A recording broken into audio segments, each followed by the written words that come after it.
आपको ये चीज़ें पता नहीं होती है कि क्या सही है क्या गलत है। मॉड्यूलर किचन क्या सही बनने वाला है, क्या गलत, क्या ख़राब होने वाला है। और दूसरी चीज़ ये है कि अगर आप स्टेयरकेस लगा रहे हैं उसमें क्या सही है क्या गलत है, वो भी आपको पता होना बहुत ही ज़रूरी है। और तीसरी बात ये है दोस्तों कि अगर घर के अंदर दीवार पे टाइल्स लगा रहे हैं तो वो क्या साइज़ होना चाहिए और क्या डिज़ाइन होना चाहिए, कैसे क्या उसका फिनिश वर्क या फिनिशिंग कैसे उसमें अच्छी आ सकती है। और चौथी बात ये है कि घर के अंदर अगर आप बाथरूम बना रहे हैं तो वो ट्रेंडिंग बाथरूम कैसे बनने वाला है, कैसे उसकी डिज़ाइन करनी चाहिए, क्या साइज टाइल्स होनी चाहिए, क्या वेनिटी होनी चाहिए, क्या सिस्टम होना चाहिए। और लास्ट वाली बात ये है दोस्तों कि अगर जो भी हम फ्लोरिंग पे टाइल्स लगाते हैं तो क्या उन जगहों पे हम बॉर्डर पट्टी टाइल्स का दे सकते हैं।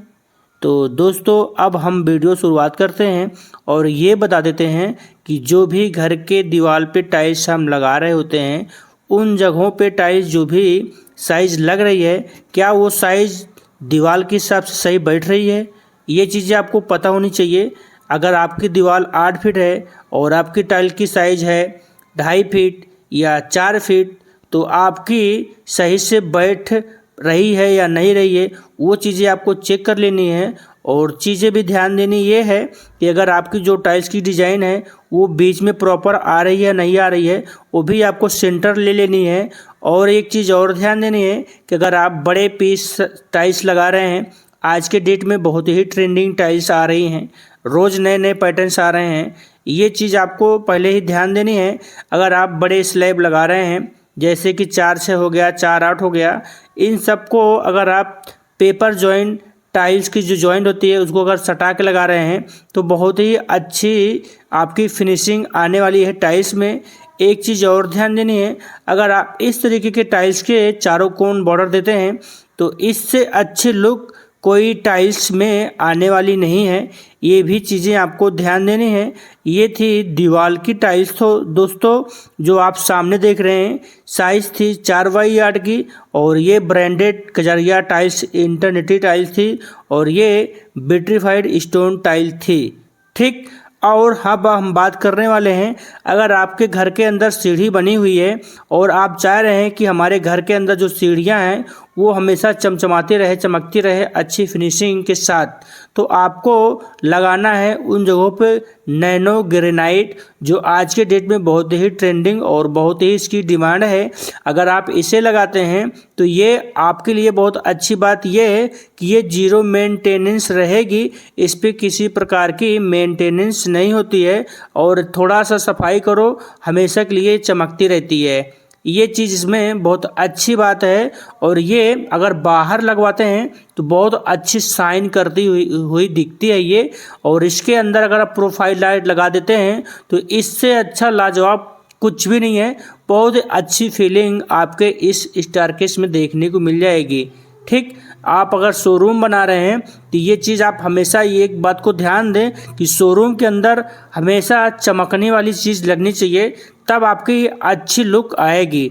ठीक, और फ्लोर पे अगर आपको टाइल्स लगानी है बॉर्डर देके तो ये चीज़ आपको ध्यान देनी है, आपकी जो भी बॉर्डर टाइल्स के साइड में दे रहे हैं या बीच में दे रहे हैं उसकी फिनिशिंग एकदम बेस्ट क्वालिटी की होनी चाहिए। जो कि फिनिशिंग उसमें कहाँ आपको चेक करनी है कि फिनिशिंग कहाँ पे हमें बॉर्डर में देखनी है। ठीक, चेक कैसे करनी है, तो बॉर्डर जो भी लग रही है उस बॉर्डर को आप अच्छे से उसकी जो कटिंग होती है, जो उसकी फिटिंग होती है, उस चीज़ पे नज़र रखें और उस चीज़ को चेक करें कि आपकी प्रॉपर तरीके से जो भी बॉर्डर लग रही है वो अच्छे तरीके से मिला के मिस्त्री लगा रहा है या नहीं लगा रहा है। उसकी जॉइंट ऊपर नीचे नहीं होनी चाहिए और जॉइंट में कोई स्पेस नहीं होनी चाहिए। ये सब चीज़ें आपको चेक करके तब बॉर्डर टाइल्स में लगवाएं, इससे आपकी फ्लोरिंग बहुत सुंदर दिखेगी। और एक चीज़ ध्यान ये देनी है कि जो भी आपकी जॉइंट्स आ रही है उसमें स्पेस नहीं देनी है, ना ही तो स्पेसर देना है, आपको एकदम सटा के टाइल्स में लगाना है। इससे कोई दिक्कत होने वाली नहीं है अगर घर के अंदर फ्लोरिंग कर रहे हैं तो। ठीक, अब देखिए इसकी जो जॉइंट है कितने अच्छे तरीके से प्रॉपर से मिलाकर लगाई गई है। इस तरीके से आपको जॉइंट अच्छे से मिला के लगवानी है अगर आप बॉर्डर पट्टी टाइल्स में दे रहे हैं तो। और जो भी साइज आप टाइल्स लगा रहे हैं, कोशिश ये कीजिए कि आप बड़े पीस पे जाएंगे तो ज़्यादा अच्छी फिनिशिंग आपके घर के अंदर मिलने वाली है। या शोरूम बना रहे हैं तो उसके भी अंदर आप इस तरीके की डिज़ाइन ला सकते हैं, कोई दिक्कत इसमें नहीं हो सकती है। ये चीज़ आपको ध्यान देनी है।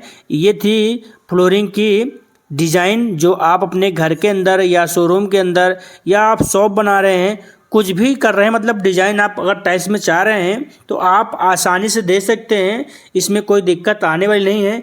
एक चीज़ को ध्यान देनी है, अगर आपको अच्छी फिनिशिंग चाहिए इसमें फ्लोरिंग में, बॉर्डर में, तो आपको हमेशा केमिकल पे ही वर्किंग करानी होगी।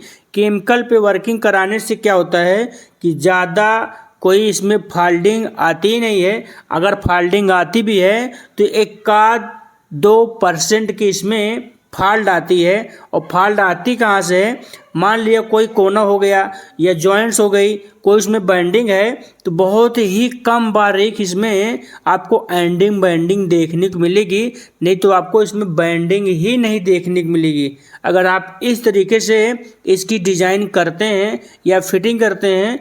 ये थी फ्लोरिंग की डिज़ाइन, बॉर्डर कैसे दें अपने घर के अंदर।